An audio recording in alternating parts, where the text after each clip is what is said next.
제가 생각할 때는 이 우리 텐트 투쟁을 통해 가지고 잃을 게 없다고 생각합니다. 그렇죠. 우리가 잃을 게 하나도 없다고 생각합니다. 왜 그런가 하면 사실은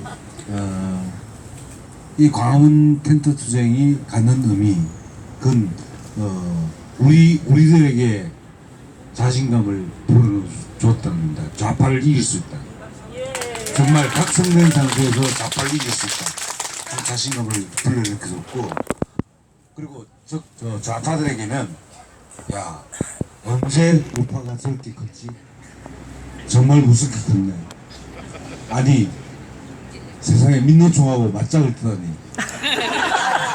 그렇습니다. 정말 이제 민노총과 맞짱을 뜰 수 있는 세력이 아무도 없다고 생각했던 그런 상황에서 우리가 민노총하고 맞짱을 떴습니다. 그리고 집회에서 한 번씩 광화문에서 부딪히기도 했죠. 근데 우리가 거의 판정수도 아닙니다. 그냥 완전히 일방적으로 앞선 그런 거죠. 그래서 우리가 좌파를 이길 수 있다는 자신감을 얻게 됐고, 좌파에게는 정말 우파가 무섭다, 두렵다 하는 인식을 심어준 겁니다. 그게 우리가 얻을 수 있는 가장 중요한 거고, 그 다음에 사실은 이제 저는 사실은 좀 그냥 사고 싫으니까 그냥 이해해 주십시오. 박원순이 어떻게 나올까, 그리고 그에 대해서 어떻게 대응할까, 이런 과정들이 우리가 성숙해 가는 과정에서 필요한 과정일 수도 있다라고 생각합니다. 사실은 어떻게 말하면 우리가 그냥 집회의 규모로서는 우리가 압승을 거뒀지만은 사실은 이제 저들이 공군력으로 또는 뭐 다른 어떤 뭐 물리력으로 우리를 이렇게 공격해 왔을 때 우리가 어떻게 대응해야 될지, 이런 부분에 대한 준비나 계획 같은 것이, 또 전투력 같은 것이 사실은 경험이 없다 보니까 좌파들은 굉장히 많이 싸우면서 그걸 길러왔죠. 근데 우파들은 그런 경험들이 없습니다. 그래서 이런 경험들이 어쩌면 필요할지도 모르겠다는 생각을 합니다만은, 어떤 간에 지금 우리가 이 텐트 수쟁을 통해서 얻는 건 아까 말씀드린 그 두 가지, 큰 것 두 가지 하고, 그러면서 우리가 좀 더 치밀해진다는 거예요. 치밀해지고 계획적으로 우리가 일을 진행시킬 수 있다는 것, 이 점에서 굉장히 저는 얻는 것이 너무 많다. 그리고 그 반면에 잃는 건 아무것도 없다. 물론 있습니다. 그죠? 잠도 잃고 돈도 잃고 뭐 이런 게 있죠. 그러니까 그거야 뭐 우리가 어디 있든 간에 하는 거 아닙니까? 저는 부산에서 서울을 올라오면서 저는 그렇게 생각합니다. 서울 나들이 간다고 생각합니다. 하고 올라옵니다. 내가 가야 될 곳을 간다. 출장 간다. 내려서 출장 가고 나들이 간다. 그런 생각으로 올라옵니다. 그래서 뭐냐면 뭐 당연히 쓰는 거니까 그렇게 생각하고, 사실은 저는 우리 대한애국당 지금까지 당 활동, 그리고 태극기 집회, 그리고 이 텐트 투쟁, 이걸 통해서 저는 굉장히 많은 것들을 배우게 되고, 특히 우리 우파 동지 여러분들에 대한 신뢰를 갖게 돼서 너무나 좋습니다. 이 텐트 투쟁도 우리 신뢰를 더 굳히는 계기가 되지 않을까, 그렇게 바랍니다. 이상입니다.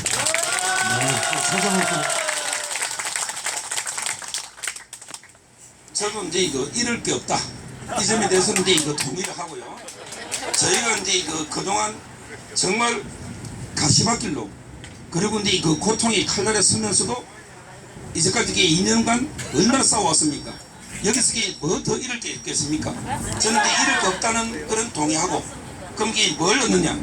세 가지를 얻을 수 있다 봅니다.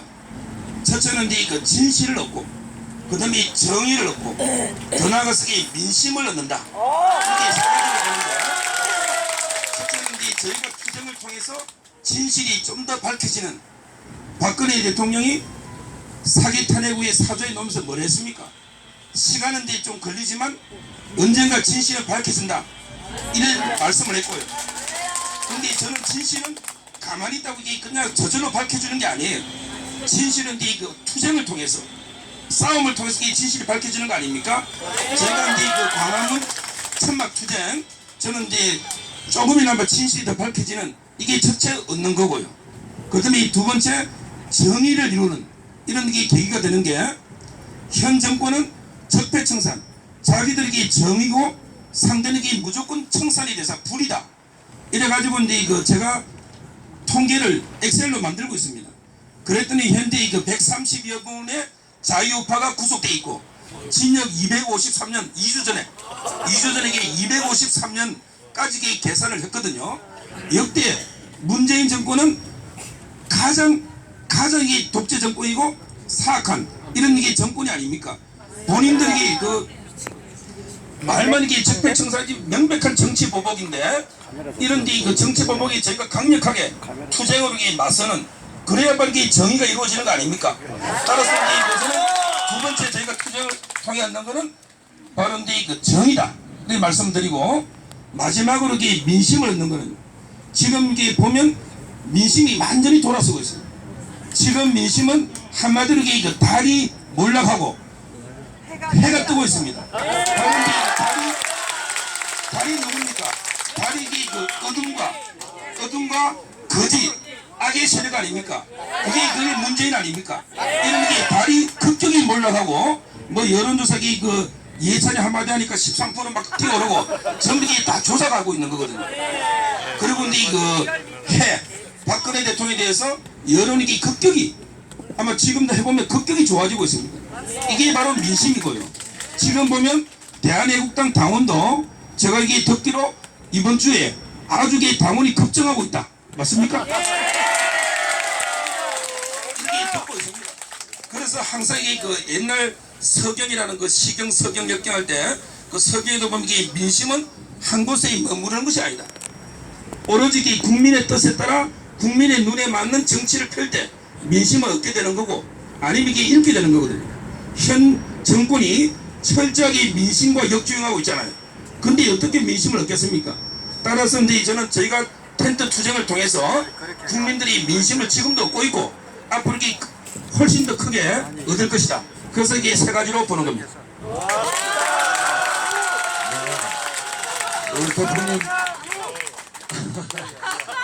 우리 대표님이 좀 긴장하는 거 처음 봤어요. 서편에서 말씀을 다시 한번 들어보겠습니다. 대표님 말씀.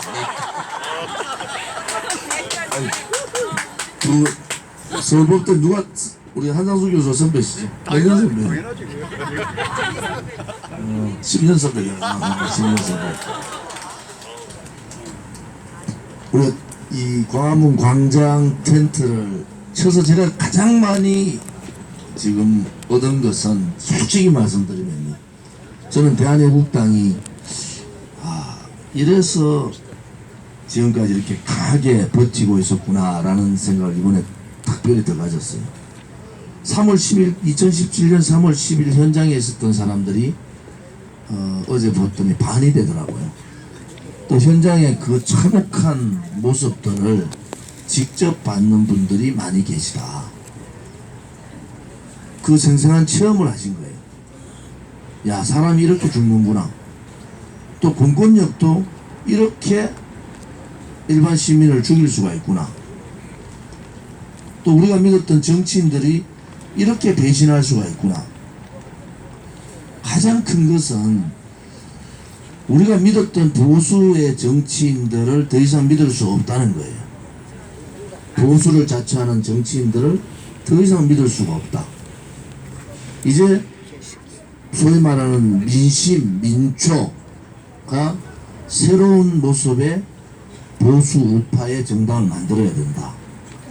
그렇지 않으면은 또 어느 순간에 그 민심에 따르지 않는 자기 욕심에 의한 그러한 정치인에 의해서 언제라도 2017년 3월 10일과 같은 박근혜 대통령의 억울한 탄핵과 같은 일들이 언제라도 생길 수 있다.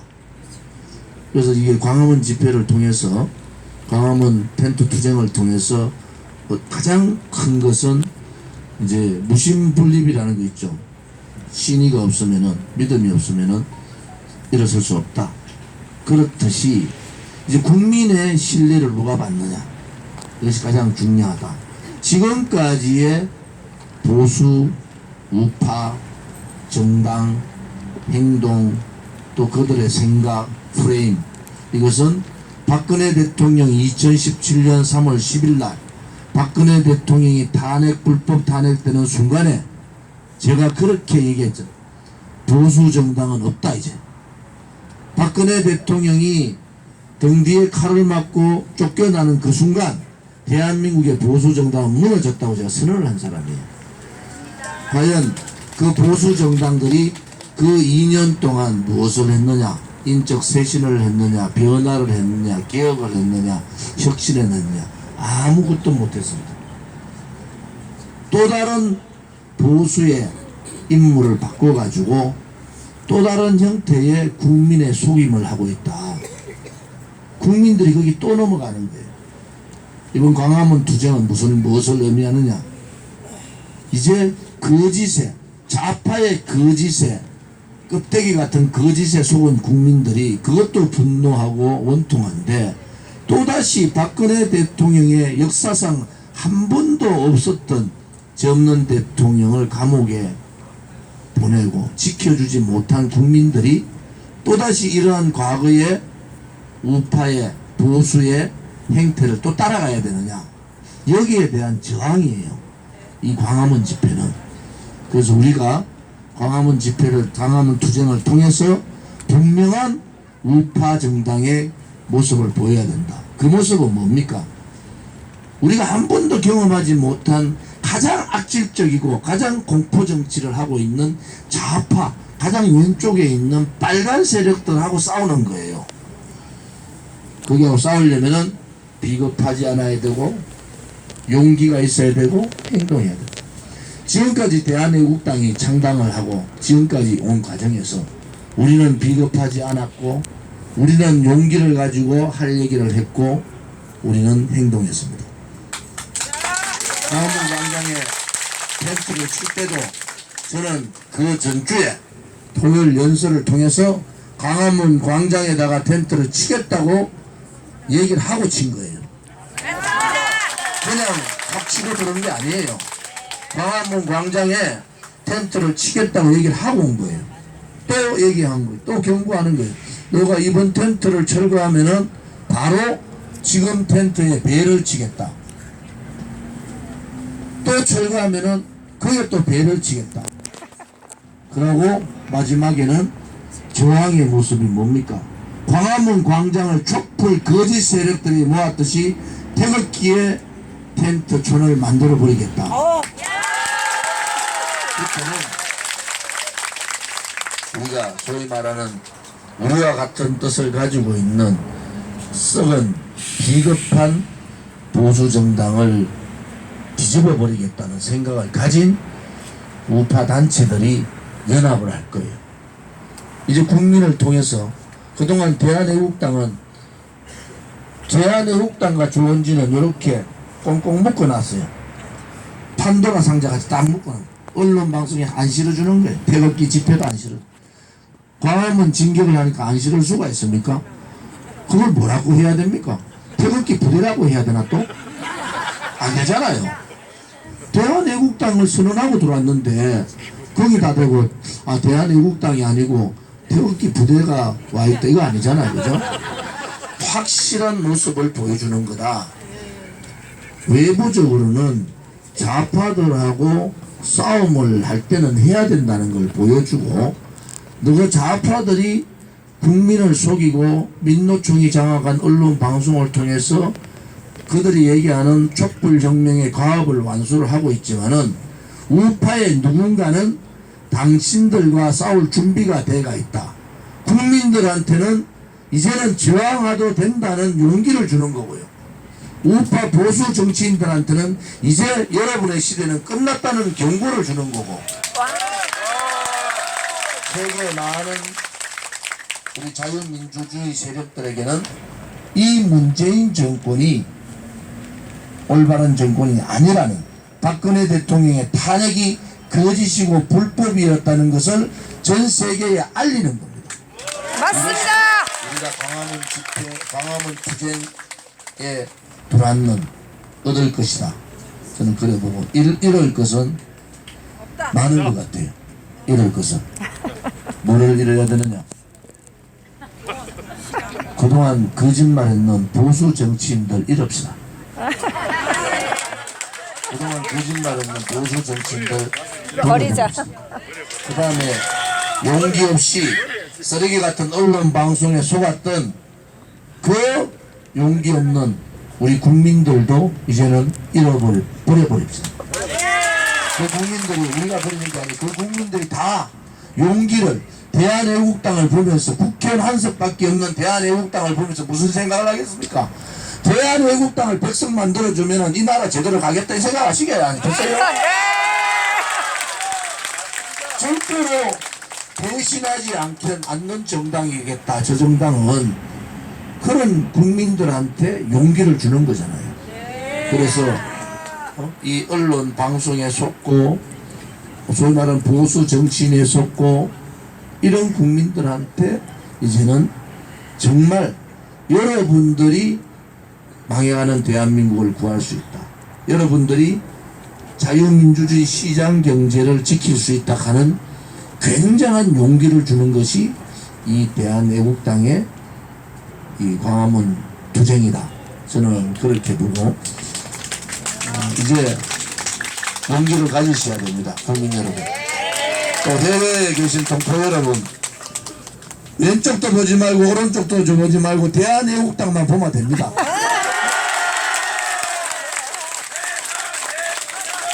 네, 역시 대단한 그 화력을 가지셨네요. 전부 말씀하신 거니까.